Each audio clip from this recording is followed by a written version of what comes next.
আপনি হয়তো ভাবছেন এগুলো কি মাখছে। হ্যাঁ বন্ধুরা, এগুলো হচ্ছে চিকেন পাকোড়ার সমস্ত কিছু। হ্যালো বন্ধুরা, রঞ্জিতের রান্নাঘরের তরফ থেকে আপনাকে স্বাগত জানাই। যারা আমার এই ভিডিওটি প্রথম দেখছেন তারা লাইক করবেন, সাবস্ক্রাইব করবেন এবং অল বাটন প্রেস করবেন। দেখুন প্রথমে কি কি দেওয়া হয়েছে চিকেনের উপরে।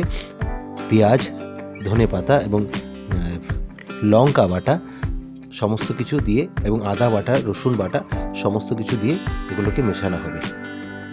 আর এবার দেওয়া হচ্ছে বেসন, এবার দেওয়া হচ্ছে গরম মশলা, এবার 4টে ডিম ভেঙে দেওয়া হয়েছে। এখানে 3 কেজি চিকেনের পকোড়া হবে, বোনলেস চিকেন সব।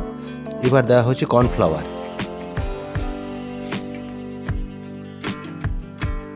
এবার দেওয়া হচ্ছে জিরের গুঁড়ো, ধনের গুঁড়ো, এবার দেওয়া হলো লবণ, স্বাদ মতো লবণ, এবার দেওয়া হলো চিনি। এর সমস্ত উপকরণগুলোকে ভালোভাবে মেশানো হচ্ছে। আমরা বিয়ে বাড়িতে যে পকোড়া খাই বা অনুষ্ঠান বাড়িতে যে পকোড়া খাই, সেই পকোড়াটা কীভাবে তৈরি হয়। তার মধ্যে দেখুন গোলমরিচ দেওয়া হয়ে গেছে এবং লাল লঙ্কার গুঁড়োও দেওয়া হয়ে গেল। এবার কড়াইতে রিফাইন্ড অয়েল দিয়ে দেওয়া হলো। তেল গরম হতে যতটুকু সময়, এদিকে কিছুটা মেখে নেওয়া হচ্ছে। আবার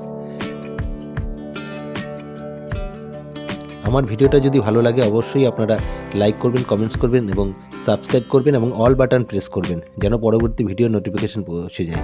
দেখুন তেল গরম হয়ে গেছে এবং একে একে পকোড়াগুলো ভাজার জন্য কড়াইতে দিয়ে দেওয়া হচ্ছে।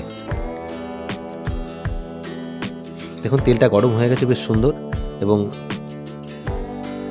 কিছুটা পরিমাণ দেওয়ার পরে এবার ঝাঁঝরি দিয়ে উল্টে পাল্টে সমস্তগুলোকে ভেজে নেওয়া হচ্ছে। যখন লাল লাল হয়ে যাবে তখনই বোঝা যাবে, বা একটা চাপ দিলে বোঝা যাবে যে সেটা শক্ত হয়ে গেছে, তখনই বোঝা যাবে যেটা ভাজা হয়ে গেছে। পুরো ভিডিওটি দেখার জন্য আপনাকে অসংখ্য ধন্যবাদ জানাই।